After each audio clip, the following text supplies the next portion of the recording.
अस्सलामुअलैकुम बच्चों, कैसे हैं आप? उम्मीद करती हूँ खैरियत से होंगे।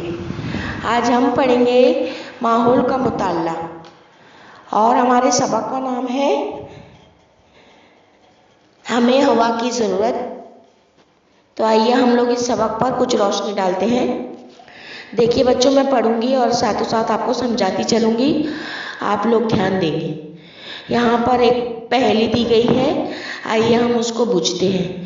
जिस चीज़ को हर देश में पाया है चारों तरफ मौजूद, इसकी सूरत है ना साया, है सबको ये महबूब। अब बेटा आपको इससे पहेली से क्या पता चल रहा है? हमें हवा की ज़रूरत होती है। हवा के बगैर कोई जिंदा रह सकता है क्या? नहीं। अगर हवा ना हो तो हम लोग सांस ना ले पाएंगे। तो इस पहेली का जवाब है हवा। तो आइए, हवा की ज़रूरत हमें क्यों महसूस होती है, इस पर हम कुछ तजुर्बात करेंगे। अब देखिए बच्चों, आपको तस्वीर में दो बच्चे नज़र आ रहे हैं जो गुब्बारा फुला रहे हैं। गुब्बारा क्यों बड़ा हो गया? क्योंकि हमने सांस के ज़रिए उसमें हवा भरी, तो वो गुब्बारा बड़ा हो गया। यहाँ पे ये दोनों बच्चे देखिए आपको गुब्बारा फुलाते हुए नज़र आ रहे हैं। हवा हमारे आसपास फैली हुई है। हवा की मौजूदगी हमें महसूस होती है, लेकिन वो हमें नज़र नहीं आती। हवा में रंग, बू और मज़ा नहीं होता। अब बेटा आपको इससे पता चल रहा है कि हवा ना कोई रंग की है, ना उसमें बू है और ना ही इसमें कोई मज़ा है। तो आइए यहाँ पर कुछ तजुर्बात दिए गए हैं, इससे हमें पता चलेगा कि हमें हवा किस तरह सांस के ज़रिए अंदर लेना और बाहर छोड़ना चाहिए। सांस लेना, नाक से हम हवा अंदर लेते हैं, इसे सांस लेना कहते हैं। सांस छोड़ना, नाक से हवा खारिज करते हैं, इसे सांस छोड़ना कहते हैं। तनफ्फुस, हम बगैर रुके मुसलसल सांस लेते और छोड़ते हैं, ये दोनों अमल मिलाकर तनफ्फुस कहलाता है। हम तनफ्फुस का अमल क्यों अंजाम देते हैं? हमारे जिस्म का काम ठीक तरह अंजाम पाना ज़रूरी है, इसके लिए हमें हवा की ज़रूरत होती है। सांस लेते वक्त हम हवा को अंदर जज्ब करते हैं। हवा की वजह से हमें ताजगी महसूस होती है, जिसके काम ठीक तरह से अंजाम पाने के लिए हमें ज़रूरी तवानाई हवा से मिलती है। हवा इंसान की तरह दूसरे जानदारों को भी हवा की ज़रूरत होती है। गौर से मुशाहिदा करने पर कुत्ते का सीना ऊपर नीचे होता हुआ दिखाई देता है। इससे हमें ये मालूम होता है कि हैवानात में तनफ्फुस का अमल होता है। अब बेटा जैसे मैंने आपको बताया कि हमें हवा की ज़रूरत होती है, उसके बगैर हम जिंदा नहीं रह सकते। उसी तरह अल्लाह ताला ने तमाम जो जानदार जानवर बनाए हैं, उनको भी हवा की ज़रूरत होती है। अगर हवा ना हो तो वो भी हमारी तरह जिंदा नहीं रह सकती। अब देखिए यहाँ पर मछलियों के बारे में बताया गया है।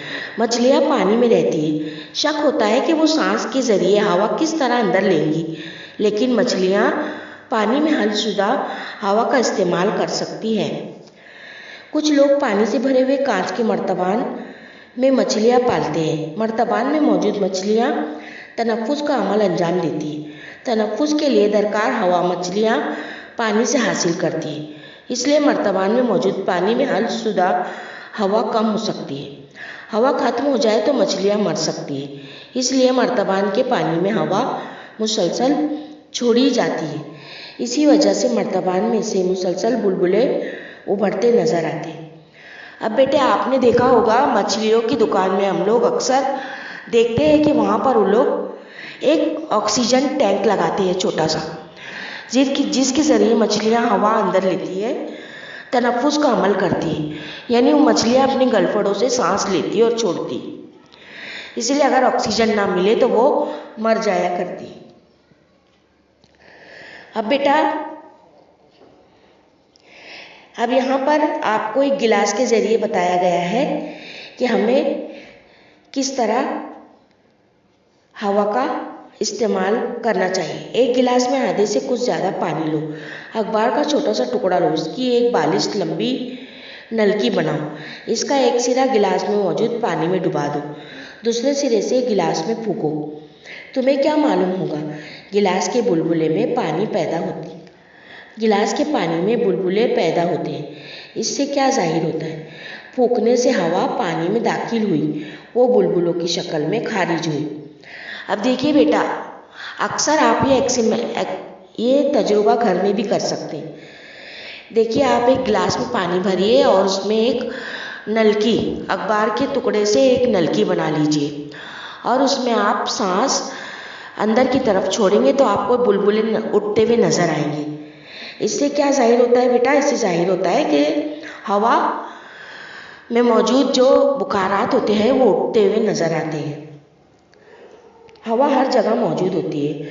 हवा आंखों से नजर नहीं आती। हवा में रंग, बू और मज़ा नहीं होता। जानदारों को तनफ्फुस के लिए हवा की ज़रूरत होती है। साफ हवा हासिल करने के लिए रोज़ाना कुछ देर आंगन में खेलें। अब बेटा, आपको इसीलिए कहा जाता है कि अक्सर आप खुले मैदानों में जाओ जहाँ पर हरियाली ज़्यादा होती है। तो इससे क्या होगा, इससे आपको अच्छा और साफ ऑक्सीजन मिलेगा जो आपकी सेहत के लिए बहुत ज़रूरी होगा। अच्छा बच्चों, आज से आप ज़रूर खुले मैदान में जाओगे और अच्छी और साफ हवा, ऑक्सीजन हासिल करोगे जो आपकी सेहत के लिए मुफीद है। अच्छा बच्चों, मैं उम्मीद करती हूँ आपको ये सबक अच्छी तरह समझ में आ गया होगा। अब हम फिर मिलेंगे एक नए वीडियो के साथ। अल्लाह हाफिज़। Please subscribe the channel and press the bell icon.